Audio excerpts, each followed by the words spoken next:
তবে একটি কথা কি জানো, আজ তোমার বর্ষির ঢেউ লেগে আমার যে মাটির কলস ভেঙে গেল, এখন আমি কেমন করে বাড়িতে যাব? আমার বর্ষি ঢেউ লেগে ভাঙছে তোমার মাটির কলস, আমি কি করব? ওহে বলেছিলাম আজ যদি কলস ছাড়া বাসায় যায়, তাহলে মা বাবা কি বলবে জানো? কি বলবে? আমাকে যে অসত্যি বলবি।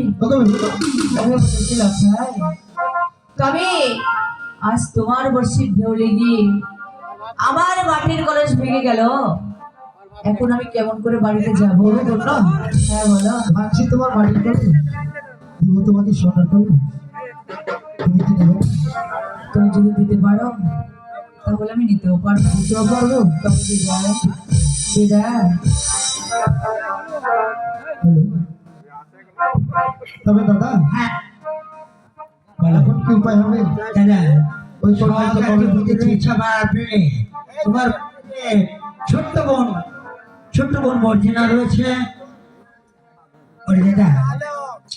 ছোট্ট বোন যে মর্জিনা রয়েছে তাকে ডাকলে তুমি সব খবর পাবে। ওগো দাদা, এখানে কোনো কুমার মিলবে?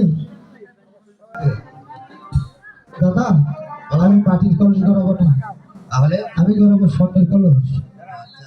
তুমি কি পারবে? পারবো। আচ্ছা, কত টাকা নেবে? ধরুন 5,000 দিলেই হবে। আচ্ছা ঠিক আছে, কলসটি খুব সুন্দর করে আমাকে ডাকবি, আমি কলস যদি পছন্দ হয়ে যায় তাহলে আমি তোমাকে টাকা দিয়ে দেবো। ঠিক আছে, ঠিক আছে না? ঠিক আছে। তবে জলদি করে বানাও।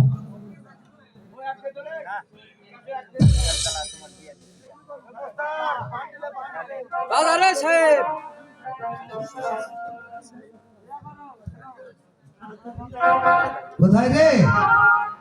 বাড়ির ভিতর?